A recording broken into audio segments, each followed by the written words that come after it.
Welcome to Breaking Solo, how solopreneurs break barriers, build brands, and embrace the future of business. Welcome back, everyone, to Breaking Solo. Thank you for listening. Today's guest I'm so excited to have is Brian Parana. Brian, thank you for being with us, and Thank you. tell the audience who you are. Yeah, wonderful, Donna. Who is Brian? I wonder that question myself sometimes, right? Well, just a real quick overview. Actually, I have the pleasure and joy of marrying my high school sweetheart, Amber. I've known this woman for 3 decades, so we've been partners for life, right? We have 4 kids together, 2 in high school, 2 in middle school, 3 boys, a girl. I understand the juggle. It is very real in my house of who's doing what, when, divide and conquer, who's got dinner tonight. Oh, I was going to do dinner, but I have something pop up on my calendar. Now you have to do dinner. And that happened in 5 minutes, 10 minutes before dinner is supposed to be served or something, right? So I understand busy. I've been self-employed for the last 15 years. I've been in the health, nutrition, fitness industry for the last 23 or so. I've helped young, old, healthy, sick, chronically ill, people who know a lot about this and who don't. The undertone is they know what to do, they just aren't doing it. So support, accountability are huge things that I feel people are really leveraging more and starting to crave a lot more, especially in just all the things that are going on online with AI and just there's a lot of crazy going on. So, last up, I've owned gyms, personal trained, and yeah, I just talk to people all over the U.S. and even the world as well to help them reach their health goals, whether it's losing weight, improving digestion, better energy and focus, because those things matter, especially if you're a solopreneur. You have to be in control of your body to be able to be in control of your business. Isn't that the truth? And somehow still we try to ignore it. Yeah, yes. We just don't want to live and die by a schedule, right? We just want to just wing it sometimes or play hooky. Yeah. So when you began your solopreneurship, did you know that was your path, or did you convert from something else? Well, I have been in just this whole track of exercise and health since high school. Even before that, I played baseball. I tried to play basketball, just wasn't as good as I thought I should have been. I ended up running. My friend, Dan, who I saw him last week, even. So we still stay in connection. He has 4 kids as well. He's super busy, but we work out together. And we usually do that roughly once a week or so. He asked me to run cross country. He was running cross country, but he asked me to run track with him. Said, all right, cool. Yeah, let's do it. So then that was his birthplace of endurance athletics. So I ran marathons, Boston, 50-mile run, multiple races there, transitioned in triathlon, and then it just kept going. So personal. Then I had the interest of doing this as a career. And when I look back, it unrolls, right? You look back and it feels as if it's a logical timeline of evolution. Did I know that this is where I was going to be at? Not necessarily. I feel as if I had been, say, forced into this of being a provider and doing it on my own, or being the leader in a sense, whether I just stay just Brian or I've had a team before with coaches in my gym and such. But it's just been this natural evolution of just taking responsibility for my own, career, my path, my income, all that. Awesome. So how do you handle self-doubt or the imposter syndrome? Well, I lean into it. I take a breath and just lean in, right? The fear of the unknown, everyone has to deal with it. Whether you are in quotation, stable, loving house, secure, Maslow's lowest, pyramid pillar is completely good. You're financially set. You've got love and joy and all this stuff. we still have change. Life is changing every single day, and you just have to have the skills and abilities. And usually, solopreneurs are at least we are equipped with tolerance of of change, right? All the craziness that happens in the entrepreneurship journey. So yeah, we have to be ready for change. Yeah. And we all question ourselves, Always. Yeah, am regardless I of doing how the right long thing? you've been doing. Yeah. Yeah. Right. It can be a challenge, but Yes. it's all good. That's why we do it though, because we don't really mind the challenge. Right, right. To be honest, I would be bored, I think. Also, I know this. I have very rudimentary office skills. I'm very good at what I do in this little narrow window, but ask me to run an Excel sheet, you lost me. I'm gonna have to go watch an hour-long YouTube tutorial and get lost doing it and ask questions and stumble over myself. Oh, I'm sure that's why you have others to help support you. Yes, yes. So, what's the strategy that you use to stand out from your competition in the health industry, which is quite saturated? Yeah, yes. Well, if we look at most industries, they're going to be saturated on some level, right? We have to find those unique positioning properties that who we are. Yeah, ultimately, as solopreneurs, you are the business. You're the face. I have to have a lot of energy, personality. I need to be able to communicate with others, connect with others quickly. I have developed through just sheer volume, thousands and thousands of conversations over the years with people. I'm personable. I can create an expert authority and persona in a sense and connection that way because I can clearly communicate to people and speak what they are looking for in a sense authentically, not just trying to sell someone, right? That's the best part about what I do is I ethically help people to better themselves, and therefore it's rewarding to align with the right person. So I have to lean on that.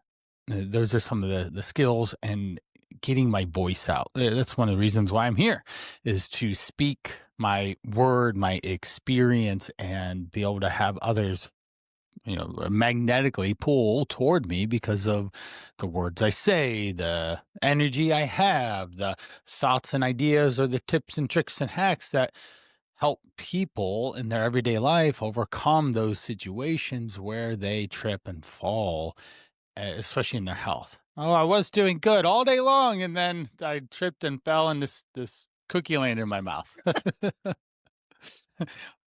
Right. Well, let's talk about why you tripped in the first place, right? We're going to talk about that spot, not the cookie spot. It is what it is. So, share a story with us of how you've used your personality, well, obviously you have good coaching skills or you wouldn't have been doing this for so long, Right. Thank you. but to help um, one of your clients improve their lives. Yeah. Well, I start with humor and sarcasm. I think those are You do. great. Yeah, I think they're great coaching tools to use. We don't want to finger point or hand slap or do the blame game. That's not productive. No one gets anywhere with that. So I need to align with the person. I had to understand what their goals are, what the outcome is that they want, and why they need my help. So I'm listening very intently. My clients say I listen very well. My wife, she Yeah, well, she might disagree with that statement a little bit, but so I listen in and I understand what they think and deem as successful because that's really important. Just being, say, a solopreneur, if you're trying to work with someone and you think they should be $1 million a year business and they'd say, hey, if I can clear 6 figures, I'm really happy, right? You guys are way off base and a completely different planet in the sense of the effort and the energy that's going to need to be put into that to get them there. And they're just not going to want that as the outcome.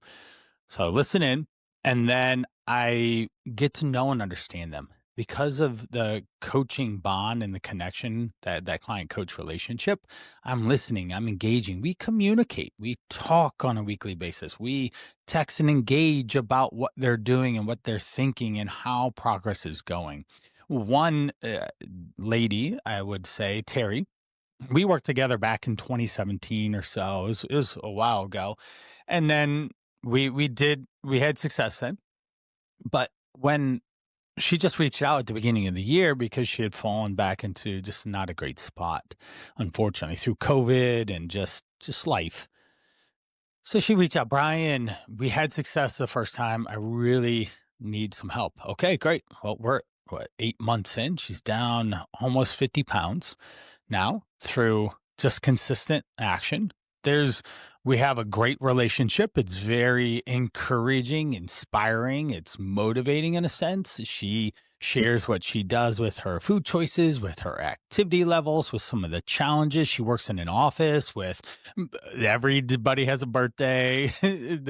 There's always things in the break room. It's a very high demand. She's a LPN, and they have a very high client load every single day. I'm talking 200 people in an office in a day. Okay. So there's a large staff and there's just a lot of turn in a sense in that space. So it's stressful and it's challenging. And through thinking, through giving her parameters and understanding who she is, what her strengths are, and then understanding also what her weaknesses are, we can then formulate plans around how to attack the reps that bring in all the goodies in a sense, or the patients that bring in the cookies and such, so that she doesn't fall victim to that yet again.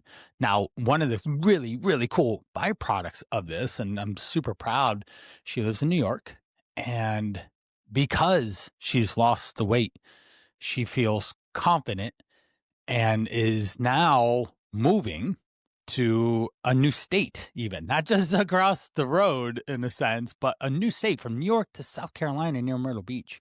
She got a certification. She's applying for a new job. She's going to be closer to her family.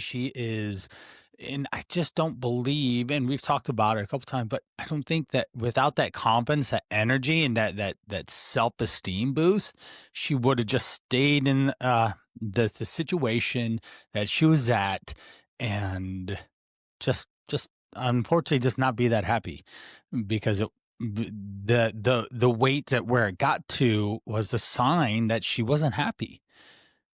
And so she starts standing up for herself, and I am encouraging her, and I am guiding her, and I'm asking her key questions to give insights to get her to think differently and take different actions. So I'm very proud of her.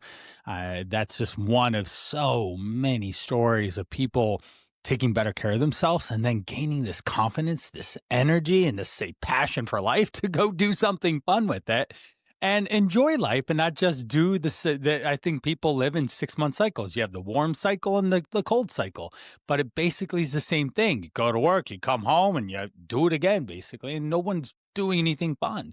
They just stare at a computer or they stare at a phone, and that's it. That's their life. When we look back 20 some years or something, you just, what the heck did I do? Nothing. You did nothing because of the situations that you allowed yourself to get into, and you didn't unchain yourself from them. Yeah. So there you go. Oh, good for her for making the changes, and good for you for encouraging her so she could. Yes. So I would say that's my superpower. I can connect and bond with people and do it in a genuine way to allow them to feel safe, comfortable, to open themselves up to the possibilities of what can become when they start taking better care of themselves. Awesome. So do you see any shifts happening that would challenge the way solopreneurs work in the future? Oh my goodness, we're going through a fast-paced change right now, right? The birthplace of AI is Rapido. Yes, it is. There's so much. Everything is changing so quick. And consequently, that's one reason why I'm here, because of the way I was doing business was very successful for 12 years.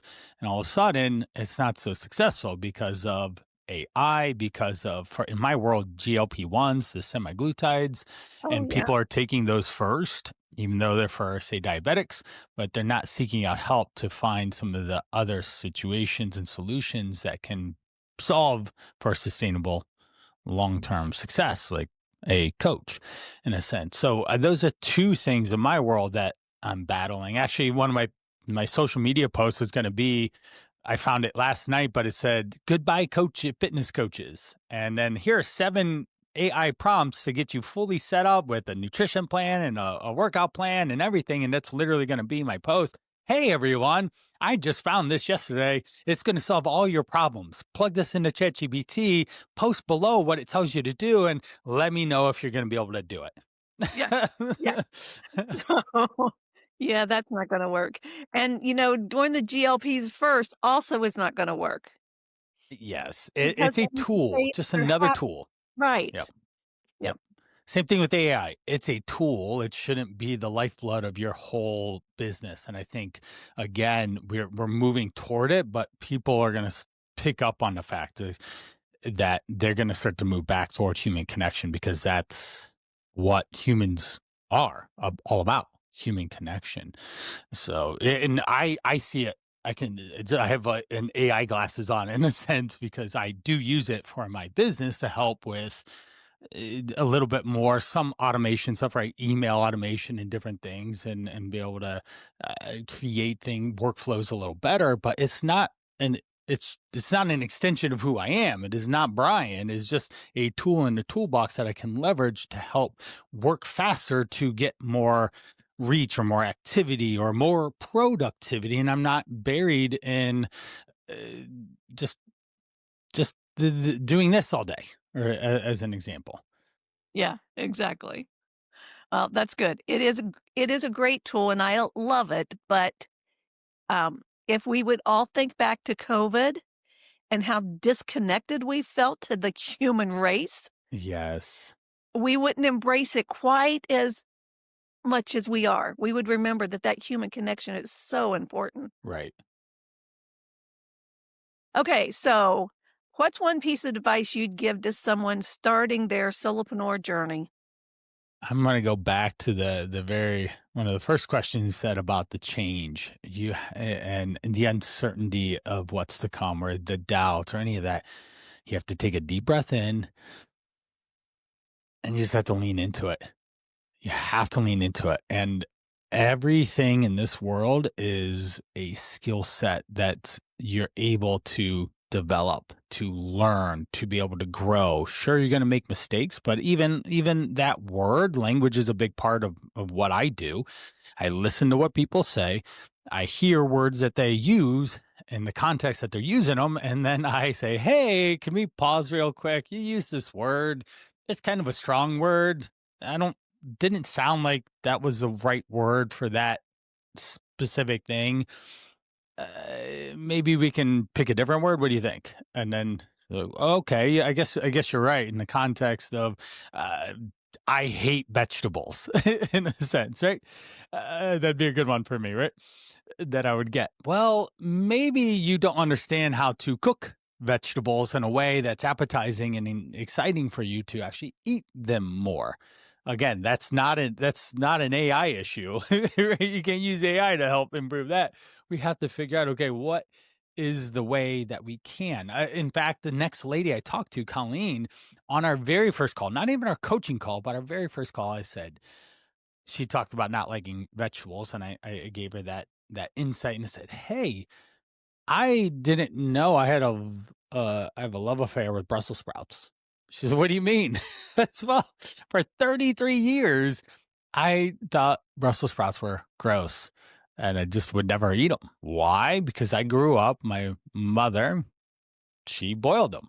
And maybe that's the only way she knew how to cook them. And also, roasting vegetables wasn't necessarily the thing to do in the 90s. Right. Right? And so, or air fryer wasn't a thing.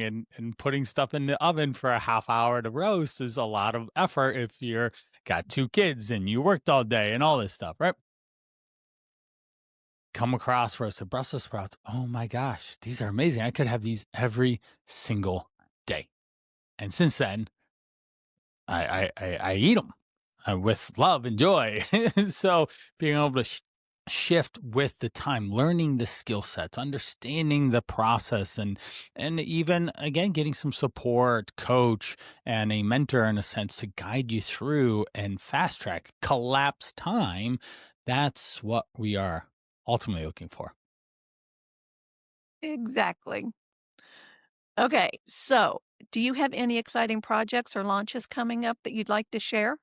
Yeah, definitely. Right now, I work with everyone. Yeah, young, old, healthy, sick, chronically, all the ages and different health issues. If you're motivated to change your health, I I've probably come across you before throughout my past. I always say, Donna, you're a unique individual, but your situation is not unique to me. I've experienced lots of Donnas in a sense.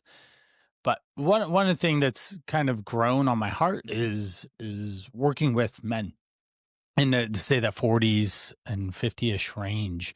I through acquaintances, through closer relationships as well, men are lonely. They are just in this thing. They have stacked responsibilities. And now that I'm 42, I understand what the midlife crisis feels like, because it would be easy to want to burn and blow up everything because of the mounting levels of responsibility that get stacked, from being a provider to juggling family to just being isolated and always asked to perform more in the business aspect in a sense.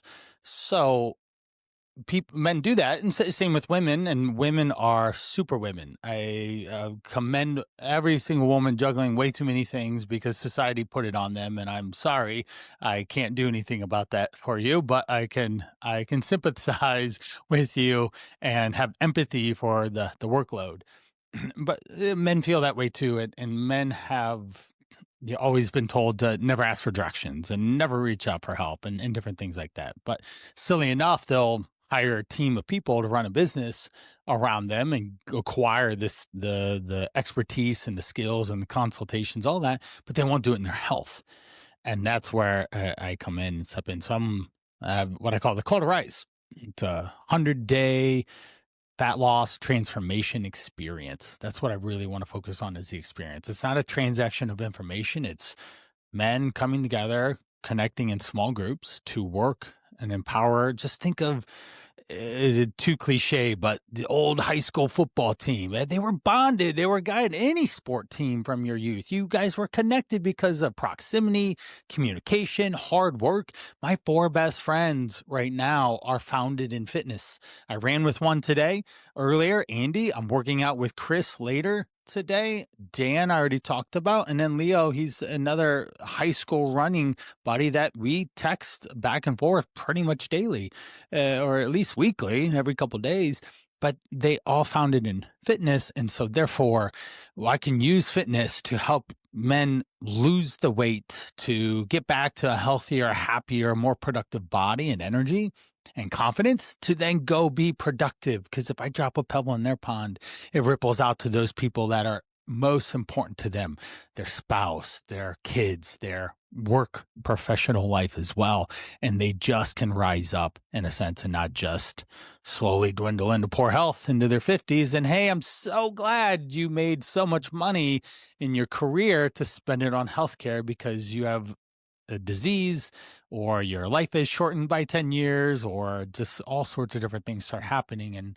And we're so in the thick of it now to think beyond the end of the week. So there you go. That's awesome. Thank you.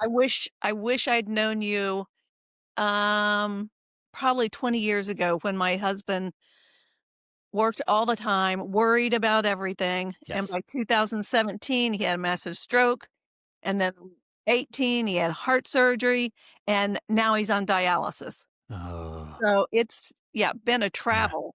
Right. And it's a lot of impact on you as well, right? And so he wants to lead and be that, but then he has health issues, and that really, it's like someone swiped him at the knee in a sense, and really took the wind out of his sails in terms of being able to maintain that identity or that purpose or that passion for those he cares about most. You.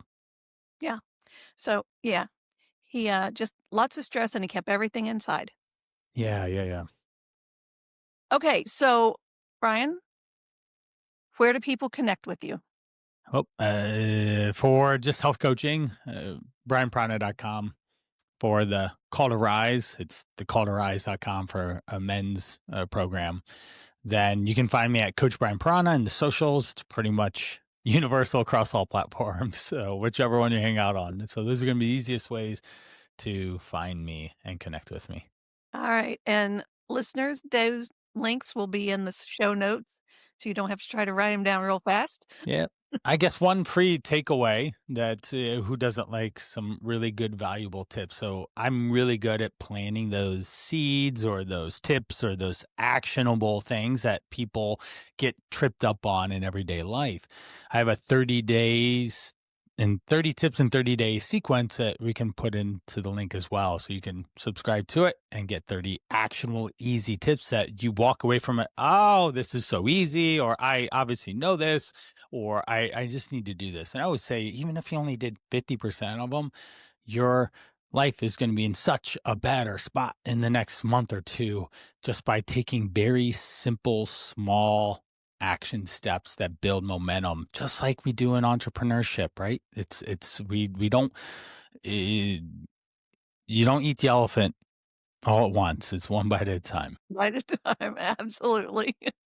Absolutely. Brian, thank you so much for being with us Yeah. today. I really have enjoyed the conversation. Wonderful. I did too. Good. Listeners, if you haven't subscribed yet, please do so now and Yes, write a please. review. Yes. Thanks, everyone. See you next time. Bye-bye. Bye.